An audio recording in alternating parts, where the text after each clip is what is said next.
I'm Lucas Veale with Sloan Implement, and today we want to cover Tru-Set. So we've got a 52.5 foot 2230 field cultivator. It's equipped with Tru-Set side to side, and we want to go over some of the critical things that you need to do before you get this thing out in the field. And today we're going to start with the hydraulic hookup. And on the hydraulics on a 2230, you're going to have really three. So you're going to have your green icons here and you're going to have the icons on here that are on the little straps. You've got extend and you've got retract. So the extend, where the cylinder is getting longer, you're going to want that in the left-hand side. The retract obviously is then going to go in the right-hand side. If you try to flip those, the Tru-Set system will not work. So you have to have them set up as they are if you want to use the Tru-Set. So the next one up, and notice that they're color coded and they match the SCV coupler covers.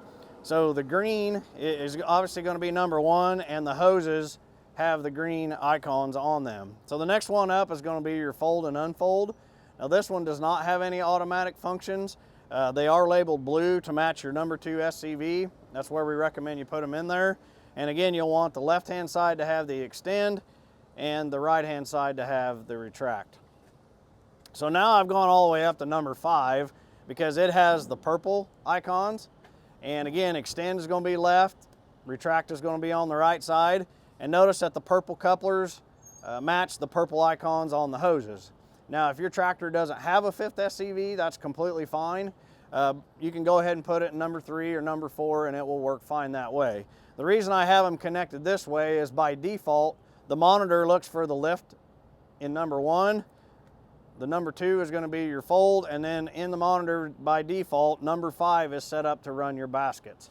So again, you don't have to do this, or if your tractor doesn't have it set up that way, just make sure that you go into the monitor and configure it how you have the hoses set up. And later in the video, we'll cover how to do that. But it's really simple. If you just kind of follow the color codes, the monitor is going to by default already be set up for that. The last thing on connections is I've got my ISO connector right here. So that's going to be the one with the flip up lid. It's going to be the 9-pin. So a lot of planters, of course, anything with Tru-Set or other ISO implements plug into that.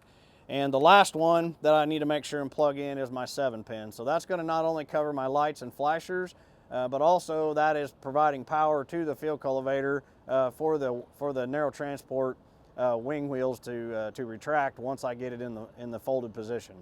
So the second thing you want to do once you get everything hooked up is you want to make sure that the frame is mechanically leveled. And what I mean by mechanically leveled, again, I know a lot of guys are thinking, man, I've got all this investment in technology and I can do all that from the cab. But what we found is if you level that machine on concrete mechanically, and you're going to have a lot more successful spring. If you need to make fine-tune adjustments in the cab, you can do that. But if you're having to make major adjustments with the Tru-Set system, you're going to find that the cultivator is not going to be as consistent on depth and consistent to react as maybe what you were hoping for. So to get it mechanically leveled before you ever go to the field, if you can find an approach to a shed or a place that's very level, as level a spot as you can find, preferably again on concrete. So we're out here on concrete. And the first thing you want to do is you're going to want to raise that field cultivator all the way up and hold it. What that's going to do is that's going to rephase all those cylinders and get them all back in phase so that we can start from a known point. Once you've done that, again, hold it there for 10 seconds or something and let it go ahead and rephase. Then you're going to want to lower it down to where the sweeps are approximately 1 inch off the ground. And again, just do the best you can from the cab. If it's 1 inch, that's fine. If it's 2 inches, that's fine. But just something where the sweeps are relatively close to the ground, but you do not want them touching. Because you're going to have to probably make some adjustments mechanically, and if they're touching, it's difficult to tell, the difference from front to back and side to side and those kind of things. So I've got this one lowered down, and so I've got my tape measure here, and I want to come start in the center frame. So I'm always going to start in the center, and I'm going to work my way out. So once I get the center frame to where I like it, then I'm going to move to the wing, inner wing, and then I'm going to move on out to the outer wing. So always start in the middle. So the first thing I'm going to do is I'm going to take my tape measure and I'm going to go down and I'm going to take a measurement off the concrete to the bottom of that sweep, kind of out towards the point. The main thing is you do it at a consistent spot. So if when you take your measurement on the front sweep out at the very point, then you're going to want to take the same measurement on the back at the same point on that sweep. So I'm going to put my tape measure down there, and it looks like we're right about an inch, maybe a 1/16 or an 1/8, maybe 1 1/16, 1 1/8. So we're right at an inch, maybe just a little bit over that. So now I kind of have my known measurement for the front. So now what I'm going to do is I'm going to go back and I'm going to check a sweep, basically as much in line as I can on the back rank. And what I'm trying to do by doing that is I want to make sure that it is level front to back, so that the front sweep, when I lower that field cultivator down, is at the same depth as the back sweep. That you can't correct in the cab. So if the cultivator's tipped forward or tipped backwards and the sweeps aren't running at the same depth, that's going to be detrimental to your seed bed, and you might be barely doing anything in the front and you're chunking up in the back, or vice versa. Okay, so now I'm back around to the rear of the machine. I'm kind of in line with the sweep that I measured in the front. So what I'm going to do at this point is I'm going to check and see what the height of the sweep is on the back rank. So if I take my tape measure and I go down there again, measure at the same spot on the sweep as what you did on the front rank. And I'm going to take a measurement right about the same spot, and it looks like I'm at about 2.5, okay? So on the front, I was just slightly over an inch, and on the back, I'm at 2.5. So that means I've got 1.5 inches approximately difference between the depth of the rear sweeps and the depth of the front sweep. So as you guys probably understand, that's not going to provide a very good seed bed, because I'm going to have a difference in depth with my front sweeps going to my back sweeps. So at this point, we'll show you how to get that adjusted where it needs to be. Okay, so now I'm going to make that 4/8 adjustment, because my front sweeps were only about an inch off the ground or slightly more, and the back sweeps were approximately 2.5 inches off the ground. Now bear in mind, I am doing this on concrete, and that is where I want to do that so I can get a good flat level surface. However, when you go to the field, because the back of the machine is going to be weighing a little bit more, because I've got my harrow, I've got my baskets, and so it may sink more than what the front does. Again, my front tires are going to be out on unworked dirt. My back tires are going to be in somewhat worked dirt, so they may sink a little bit more. So when I actually get out into field conditions, the back may come down just a little bit. So if you wanted to leave the back about 1/2 inch higher than the front to start, I'm not going to argue with you too much about that. So again, on concrete, I can get a good solid measurement, so I know about where I'm at. But understanding that when I get to the field, the back end is going to actually sink in a little bit more than the front for the conditions that we talked about. So if you wanted to leave the back, roughly 1/2 inch shallower, so that when it sinks, that's going to go ahead and make it roughly about the same. So to make those adjustments, and again on the main frame, I have to do that on the left and the right side to keep the main frame level. So I'm going to take my little lock collar off. I'm going to take the wrench provided on the tongue, and I'm going to adjust the length of this turnbuckle. This horizontal turnbuckle out here on the side of the machine. And there's one on the left and one on the right hand side. So in doing so, that's going to allow me to either raise the front or lower the front, okay? So if I extend this, if I make it longer, that's going to push on this front wheel. That's going to make it come higher. So in that case, I'm going to go ahead and be able to match the rear. So I'm going to go ahead and extend this, and I'm going to do that until I get the rear sweeps to be within about 1/2 inch higher of the front sweeps. Now that I've got my main frame leveled front to back, now I need to do the exact same thing with the wings, okay? So I'm going to take this collar off, and I'm going to level it front to back just exactly like I did my main frame. And again, I'm going to measure the front sweeps. I'm going to measure the back rank of sweeps. I'm going to compare the measurement. Again, if I want the back to be just slightly higher, up to 1/2 inch higher to compensate for that sinking when I actually get into some work dirt application. The next thing I want to do once I get it level front to back is I need to move to this one. So what this one does is actually mechanically adjust the depth of this particular wing, okay? So the main frame, it's going to get its depth set. So wherever your depth is on your main frame, so you can go measure the front sweeps on your mainframe, and if they're in 1.5 inches or wherever you have them at, then I need to do the same thing on the wings. And I will use these shorter turnbuckles out here on the front. So I will use those to get that measurement to match the mainframe. So again, you want to get your mainframe done first, then you move to your inner wing, get it level front to back, then you're gonna lower or raise the depth to match the main frame. Once you've completed that on both sides of the inner wing, then you're gonna go do the exact same thing on the outer wing. If you're on a Gen 4 monitor like this one, you're gonna find your TruSet icon under your ISO VT button, which is this button down here.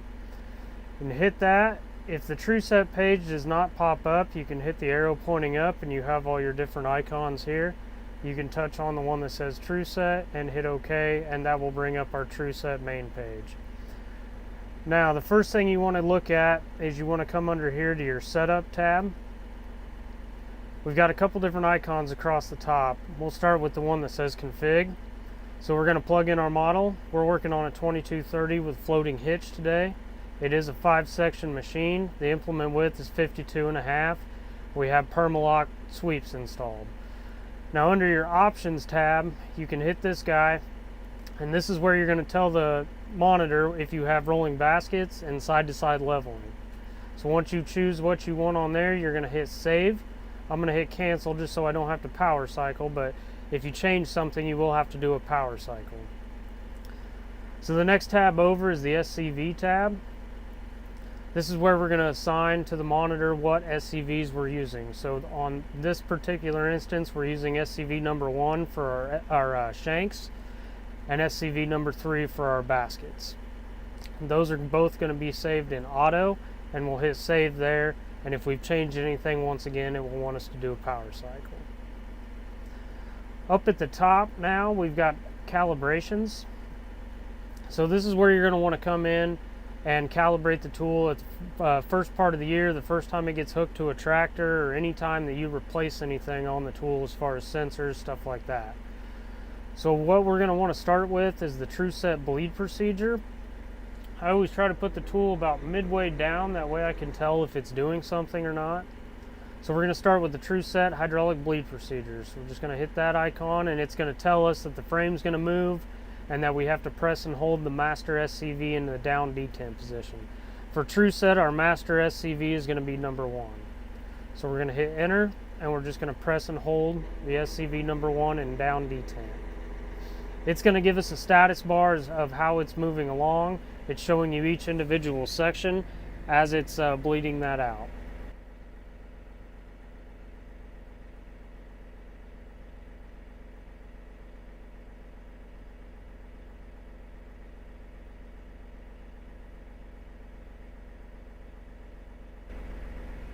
Okay, now that the bleed procedure is done, we're going to hit accept to continue.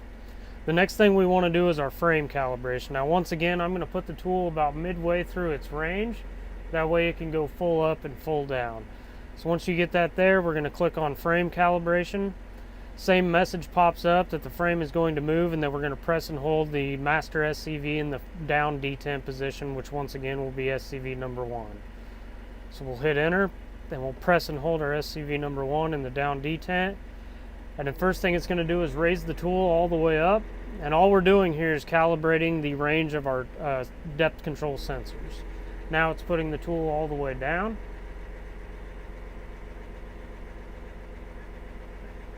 And calibrated at full depth. So now it's bringing the tool back up, and you can see on the status bar each section where it's at in relation to the other ones.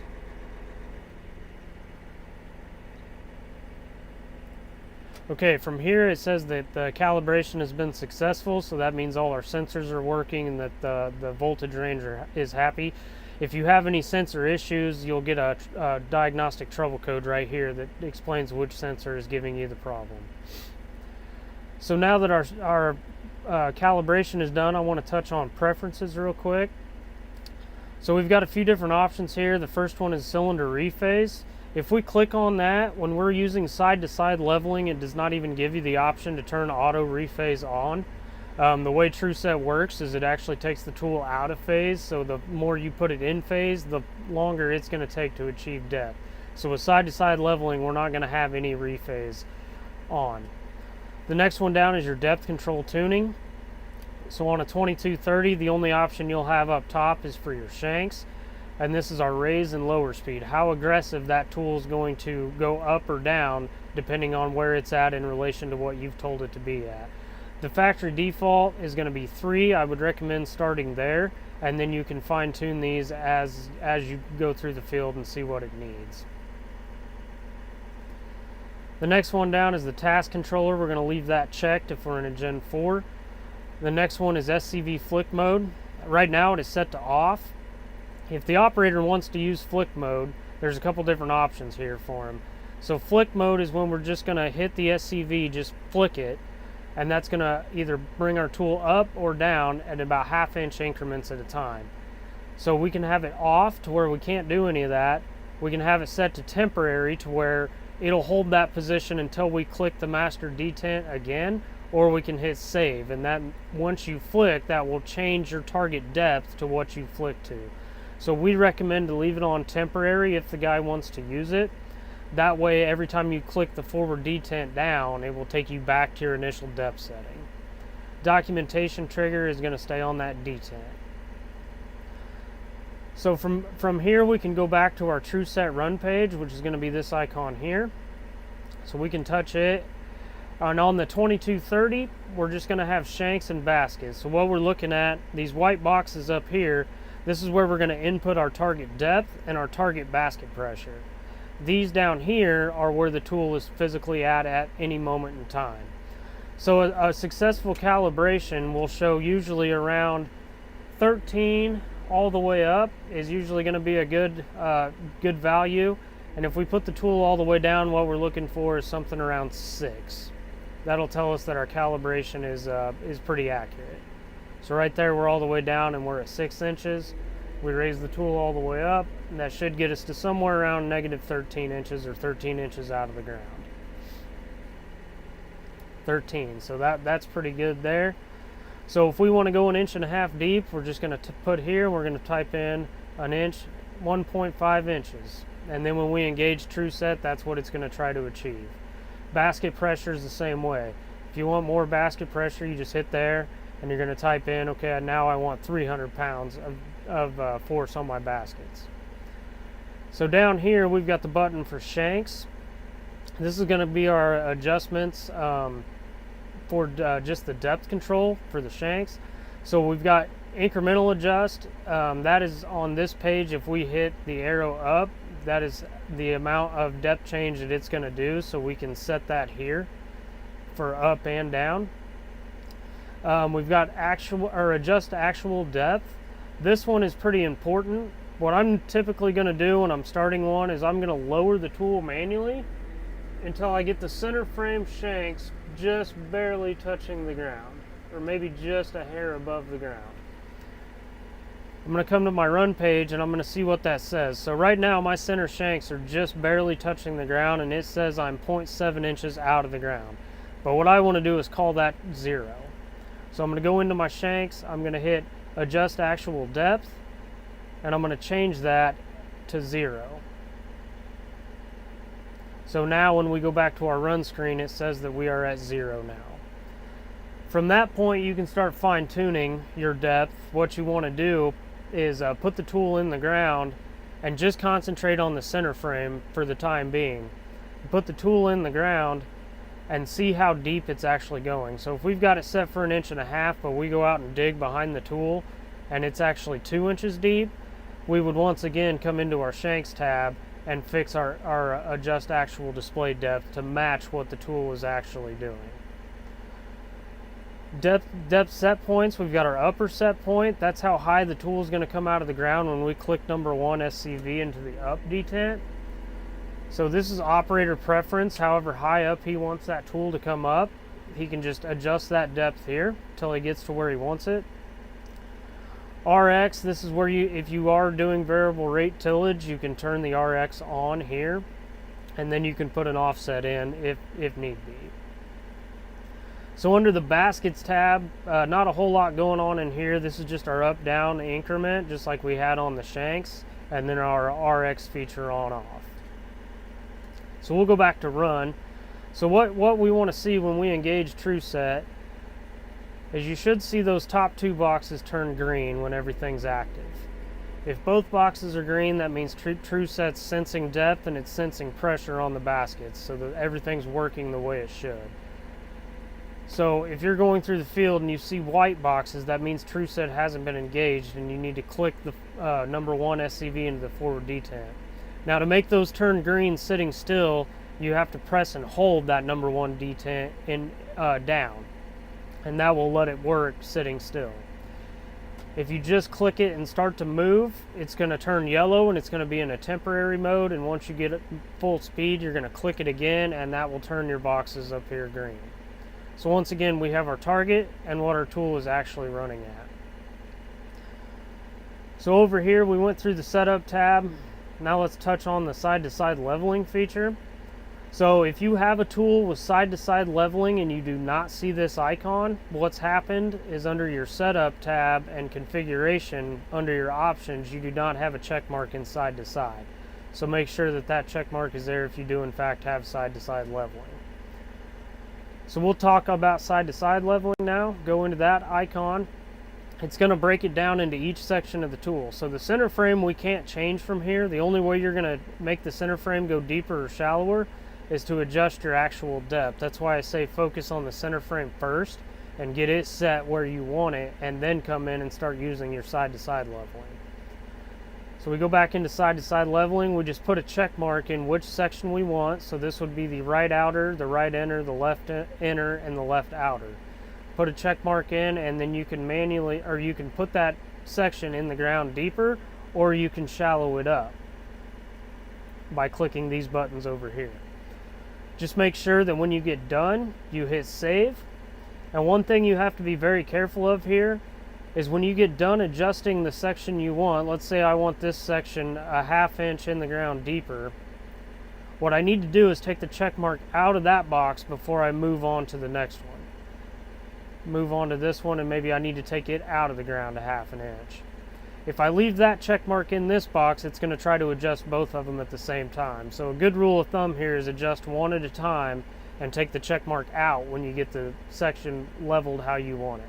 When you get all done, hit save, and that will allow the tool to adjust sections independently of each other. So once again, just under our level tab, we check which section we want, go up or down with it, and hit save. Now, if you have to go more than like 2 to 2.5 inches of level, either up or down in this section of the screen here, we probably need to be looking at mechanical adjustments on the tool. Side-to-side leveling is not really meant to make up for unlevelness of the tool right out of the gate, so it's still really critical to get the tool level manually as best as possible before coming in here and messing with your side-to-side leveling. This is more for fine-tune adjustments as conditions change, things like that. So down here we have it in kind of bar graph form, so we're looking at the shanks, and there's our 13 all the way up and our 6 inches all the way down, and it's just showing us in a bar graph form of kind of where we're at in the realm of the graph. We can hit our next page button, and that will do the same thing, just showing basket PSI. So once you get a setting that you like, we have 4 presets down here, and it says hold to save, so you're just going to press whichever preset you want to save. You're going to let go, and it's going to pop up another box. And that will be our values that we want to save, and then we can name that setting, maybe like corn or something, just something that you can easily come back to. So we can save that setting, and now as we go from different settings, it is changing our target depth and basket pressure. We can go right back to where we were with our initial setting.